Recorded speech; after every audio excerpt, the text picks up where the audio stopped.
बिस्मिल्लाहिर्रहमानिर्रहीम। अस्सलाम वालेकुम everyone, my name is Umair Ahmed Khan और आज के सीरीज़ के इस लेक्चर में हम लोग सेकंड ईयर का चैप्टर नंबर 3 के कुछ और इम्पॉर्टेंट टॉपिक्स को कवर करेंगे।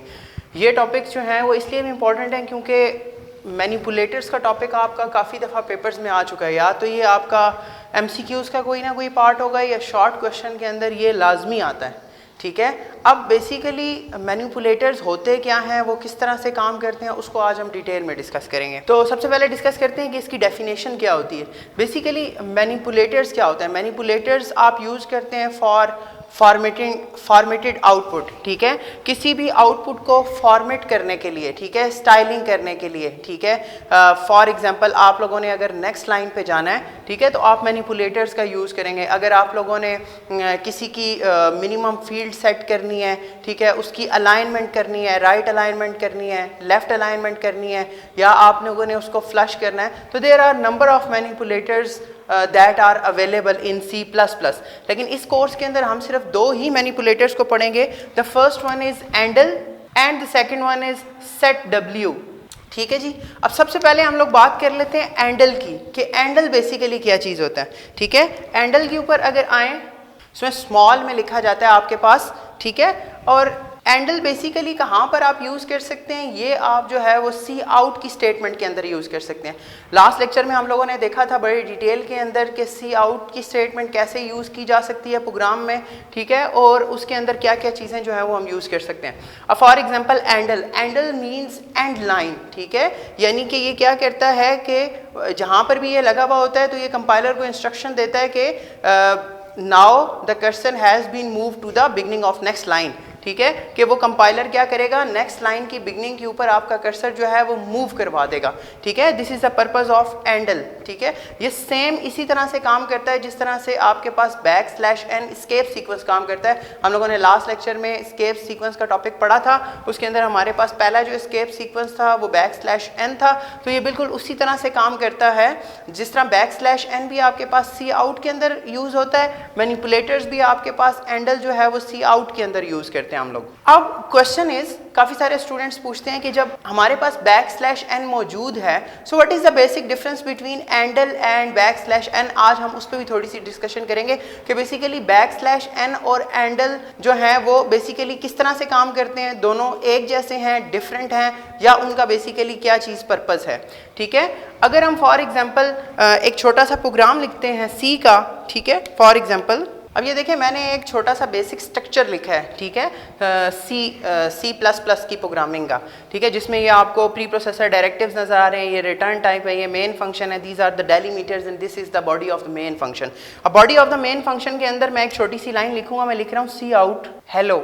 अब बेसिकली जब हमारे पास यहाँ पर आउटपुट आएगी, यहाँ पर हमारे पास हेलो लिखा हुआ आएगा, ठीक है। कल की लेक्चर में हम लोगों ने पढ़ा था कि आप लोग नेक्स्ट लाइन पे जा रहे हैं तो आप ये यूज करेंगे, ठीक है जी। तो हमारे पास ये बेसिकली नेक्स्ट लाइन पे नहीं जाएगा, ये यहीं पे आपके पास पाकिस्तान को शो करवा देगा, बिल्कुल साथ साथ, क्या कोई स्पेस नहीं। अच्छा, फॉर एग्जांपल अगर आप नेक्स्ट लाइन पे जाना चाह रहे हैं तो आप यहाँ पर क्या करेंगे, या तो यहाँ पर या इसके शुरू में आप \n को यूज कर लें, ठीक है। तो \n जब आपने यूज किया तो ये जो पाकिस्तान है ये नेक्स्ट लाइन पे मूव कर गया। अब यहाँ पर हम लोग एंडल को यूज़ करते हैं। बेसिकली एंडल किस तरह से यूज़ किया जाता है, एंडल को यूज़ करने के लिए हम लोग क्या करेंगे, सेम।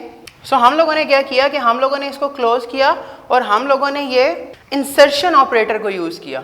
इंसर्शन ऑपरेटर के बाद हम लोगों ने एंडल को यूज़ किया। सो एंडल ने क्या किया, यही सेम काम किया कि हेलो के बाद हमारे पास जो कर्सर है उसको नेक्स्ट लाइन के बिगिनिंग के ऊपर ले गया और यहाँ से हमारे पास पाकिस्तान लिखा हुआ है तो हमारे पास ये पाकिस्तान लिखा हुआ आ गया, ठीक है। But there is some difference between endl and \n।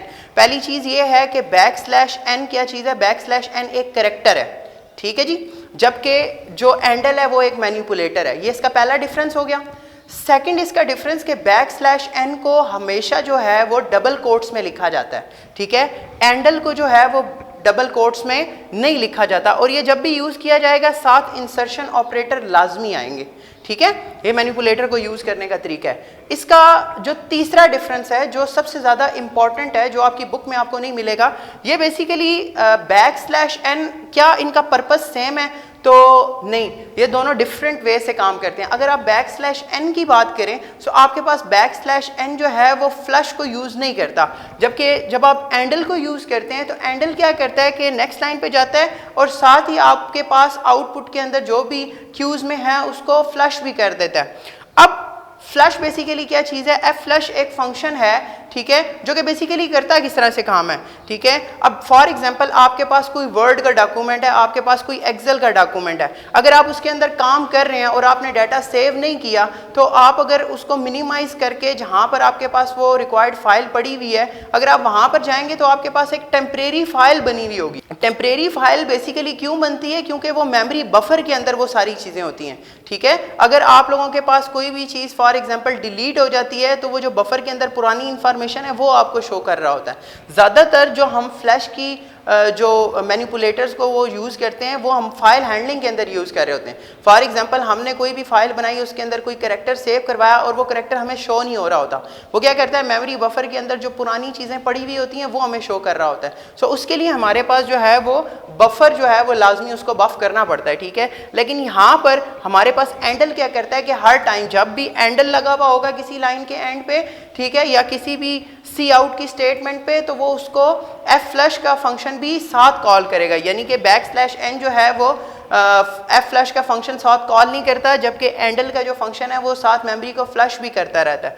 अगर आपसे कोई ये डिफरेंस पूछा जाए कि बैक स्लैश एन और एंडल में से कौन सा बेटर ऑप्शन है, कौन सा ज़्यादा अच्छा काम करता है, तो बैक स्लैश एन जो है वो ज़्यादा अच्छा काम करता है। आपको जो है वो बार बार मेमोरी को फ्लश करने की ज़रूरत नहीं है, ठीक है। जब आप एंडल यूज़ करते हैं तो यहाँ पर आपके पास एफ फ्लश के साथ भी काम करता है, ठीक है। नेक्स्ट हम मूव करते हैं आपके पास सेट डब्ल्यू की तरफ। सेट डब्ल्यू मैनिपुलेटर्स को देखते हैं कि बेसिकली सेट डब्ल्यू किस तरह से काम करता है। सेट डब्ल्यू मैनिपुलेटर को यूज़ कर रहे हैं। अब सेट डब्ल्यू मैनिपुलेटर किस तरह से काम करेगा उसको देख लेते हैं। Set W, set mean set और W मीन्स विड्थ, यानी कि हमारे पास विड्थ को सेट कर दो। n क्या चीज़ है?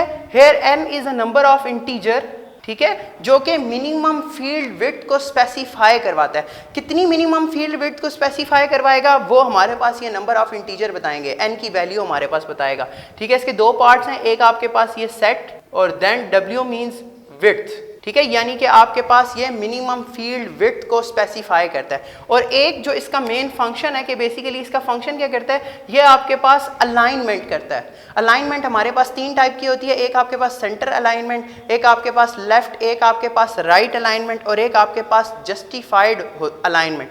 तो ये बेसिकली क्या करता है, राइट जस्टिफाइड करवा देता है, ठीक है।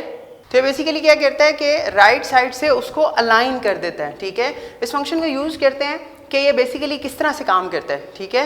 इसके लिए हम छोटा सा फंक्शन लिखेंगे, ऊपर की लाइब्रेरीज को मैं यूज़ नहीं कर रहा, ठीक है, वो ऑब्वियस सी बात है कि वो आपके पास साथ यूज़ होंगी, ठीक है। फॉर एग्जांपल हम लोगों ने लिया है वाइड मेन और मैंने यहाँ पर तीन इंटीजर की वैल्यू ले लेते हैं। For example int temp1 is equals to 3, temp2 is equals to 4, 34, temp3 is equals to 137, ठीक है। हम लोगों ने बेसिकली क्या किया, इनिशियलाइजेशन करवा दी, ठीक है। कितने वेरिएबल हम लोगों ने इनिशियलाइज करवाए हैं यहाँ पर हमारे पास है temp1, temp2, temp3, ये हमारे पास वैलिड वेरिएबल्स हैं, ठीक है। वैलिड वेरिएबल्स कैसे हैं, हम लोगों ने प्रीवियस कुछ लेक्चर्स में इन लोगों रूल्स फॉर स्पेसिफाइंग वेरिएबल्स को देखा था कि बेसिकली हम इनको किस तरह से स्पेसिफाई करवा सकते हैं, ठीक है। अब फॉर एग्जांपल हम यूज़ करते हैं सी आउट, हम लिखेंगे वैल्यू 1, ठीक है, यहाँ तक हम लोग स्पेस देंगे एंड देन हम लोग लिखेंगे temp1, ठीक है। एंड देन हम लोग यहाँ से एंडल की तरफ मूव करते हैं, बैक स्लैश एन यूज़ कर लें, ठीक है।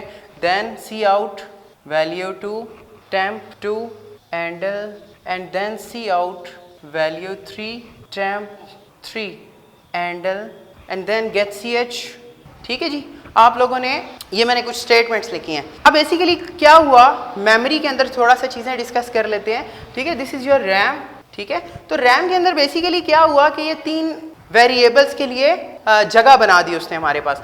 फॉर एग्जांपल उसने हमें कहा कि ये आपके पास temp1, ठीक है, इसी तरह ये कितने बाइट्स ले रहा है। अगर आप टर्बो C++ यूज़ करें तो ये हमारे पास 2 बाइट लेगा, अगर आप कोड ब्लॉक को यूज़ कर रहे हैं या फिर आप लोग जो है वो डेफ सी प्लस प्लस को यूज़ कर रहे हैं तो ये हमारे पास 4 बाइट्स लेगा, ठीक है। इसी तरह हमारे पास उसने एक और मेमोरी लोकेशन बनाई है, इसकी भी डेटा टाइप इंट है, वेरिएबल का नाम temp2 है। इसी तरह हमारे पास इंटीजर की एक और वेरिएबल हम लोगों ने डिक्लेयर करवाया है। ये बेसिकली सारा काम जो है वो रैम के अंदर हो रहा होता है, ठीक है। अब यहाँ पर आपके पास हमारे पास वैल्यू क्या है 3 देन 34, ठीक है। इसके अलावा हमारे पास 137, ठीक है। अब देखें हम लोगों ने 3 वेरिएबल्स यहाँ पर डिक्लेयर करवा दिए हैं। अब बेसिकली क्या करेगा, कंपाइलर को साथ साथ इंस्ट्रक्शन भी पास करते हैं कि वो बेसिकली काम किस तरह से कर रहा है, ठीक है। This process is called dry run. Dry run का मतलब ये होता है कि आप एक्चुअल प्रोग्रामिंग से पहले कॉपी पेन लेके या बोर्ड के ऊपर आप उसको अच्छे तरीके के साथ समझते हैं कि बेसिकली कंपाइलर किस तरह से काम करता है, ठीक है। अगर आपके पास ड्राई रन प्रोग्राम आपका ठीक हो जाता है तो आपकी आउटपुट भी हमेशा ठीक ही आएगी। फॉर एग्जांपल यहाँ पर आउटपुट है, आउटपुट में बेसिकली प्रीवियस लेक्चर में भी मैंने डिस्कस किया था कि जो भी चीज़ सी आउट में लिखी हुई होती है, ठीक है, वही एज इट इज़ यहाँ पर डिस्प्ले होती है। सी आउट के अलावा कोई भी चीज़ आपके पास डिस्प्ले में नहीं आ सकती, ठीक है। सी आउट हमारे पास एक स्टेटमेंट है जिसको हम यूज़ करते हैं for displaying output on the monitor और जो है वो आउटपुट के ऊपर, ठीक। अब फॉर एग्जाम्पल वैल्यू है वैल्यू 1, यहाँ पर आपके पास लिखा हुआ है temp1 की वैल्यू यहाँ पर आ जाएगी 3। एंडल का मतलब क्या है कि नेक्स्ट लाइन पे चले जाओ, नेक्स्ट लाइन पे मूव करके अब यहाँ पर क्या लिखा हुआ है वैल्यू 2, ठीक है। वैल्यू 2 एज इट इज लिखा हुआ है, बीच में गैप दिया, इतना हम लोगों ने गैप दे दिया। आगे temp2 की वैल्यू है 34, ठीक है जी। इसके बाद हमारे पास वैल्यू 3 है, ठीक है। वैल्यू 3 के बाद हम लोगों ने temp3 की वैल्यू हमारे पास मेमोरी के अंदर पड़ी हुई है 137, ठीक है। तो ये आपके पास हम लोगों ने विदाउट यूजिंग मैनिपुलेटर्स, ठीक है, विदाउट यूजिंग मैनिपुलेटर्स हम लोगों ने ये यूज किया है कि अब जब बगैर मैनिपुलेटर के सेट डब्ल्यू को यूज करने के अलावा जब हमारे पास आउटपुट आएगी तो हमारे पास इस तरह की आउटपुट आएगी। अब हम अगर इसके अंदर सेट डब्ल्यू को यूज करते हैं, ठीक है, सेट डब्ल्यू लगाने के लिए हम लोग क्या करेंगे कि यहाँ पर हम लोग सेट डब्ल्यू यूज करेंगे। एक बात आप लोगों ने हमेशा याद रखनी है, जब भी आप लोग सेट डब्ल्यू मैनिपुलेटर यूज करेंगे, ठीक है, एंडल जो है वो ऑलरेडी डिफाइंड होता है किसी भी लाइब्रेरी के अंदर, जिसमें आईओस्ट्रीम की लाइब्रेरी है वो ऑलरेडी आईओस्ट्रीम के अंदर डिफाइंड है। लेकिन इसके अलावा कोई भी मैनिपुलेटर आप यूज करेंगे उसके लिए आपको एक लाइब्रेरी इंक्लूड करवानी पड़ेगी, that is include IO input output manipulator iomanip.h, ठीक है। बाकी लाइब्रेरीज के साथ आपको एक ये एक्स्ट्रा लाइब्रेरी भी इंक्लूड करवानी पड़ेगी जो कि है हमारे पास iomanip.h। इसके अलावा बाकी 2 लाइब्रेरीज तो आपके पास इंक्लूड होंगी, IOStream और conio.h। इसके अलावा जो एक्स्ट्रा लाइब्रेरी आप लोग यूज़ कर रहे हैं फॉर द मैनिपुलेटर्स पर्पस वो आप लोग ये यहाँ पर लाजमी यूज़ करेंगे। अब यहाँ पर हम लोगों ने यहाँ पर सेट डब्ल्यू है, सेट डब्ल्यू एस छोटा हमेशा यूज़ करेंगे, फॉर एग्जांपल सेट डब्ल्यू, और यहाँ पर हम लोगों ने फील्ड विड्थ जो रखी है वो 5 की रखी है।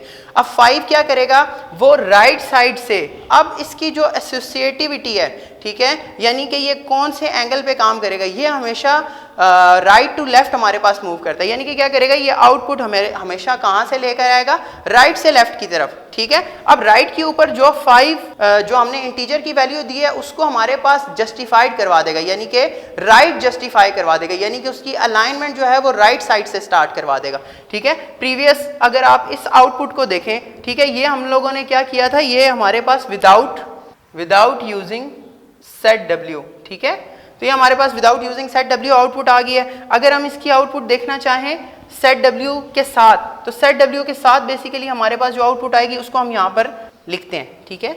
जस्ट हम लोगों ने क्या किया कि सेट डब्ल्यू को यूज़ किया, सेट डब्ल्यू के साथ बाकी चीज़ें एज इट इज़ रहेंगी, ठीक है। फॉर एग्जाम्पल हम लोग बाकी चीज़ें एज इट इज़ ही लिखते हैं, temp1 एंड देन एंडल, ठीक है। इसी तरह यहाँ पर भी एज इट इज़ लिखेंगे, temp2 endl and then temp3 एंडल, ठीक है। यहाँ पर हम साइड पे सेट डब्ल्यू को यूज़ करेंगे, सेट डब्ल्यू 5 की करवाए, सेट डब्ल्यू 5, यानी कि वो मिनिमम फील्ड विड्थ जो सेट करे वो 5 इंटीजर नंबर पे करे। अब यहाँ पर होगा क्या, बेसिकली बाकी सारी आउटपुट आप लोगों की सेम ही रहेगी, लेकिन ये थोड़ा सा डिफरेंस आ जाएगा यहाँ पर, वैल्यू 1, वैल्यू 2, वैल्यू 3, ठीक है जी।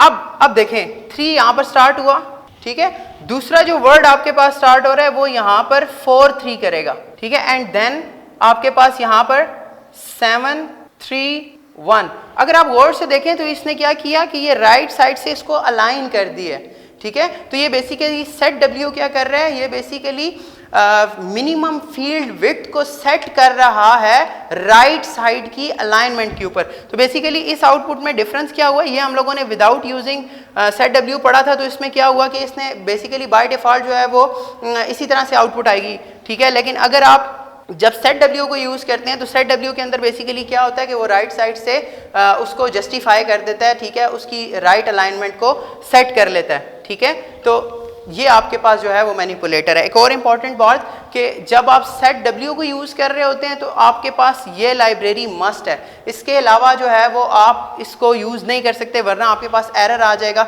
जो कि है हमारे पास लिंकिंग एरर, ठीक है। इसके अलावा हमारे पास जो है वो एंडल को हम लोगों ने डिस्कस किया है, एंडल को भी डिटेल में डिस्कस किया है। अगर आपको इसके बारे में कोई भी क्यूरी है तो आप लोग कॉमेंट सेक्शन में डिस्कस कर सकते हैं।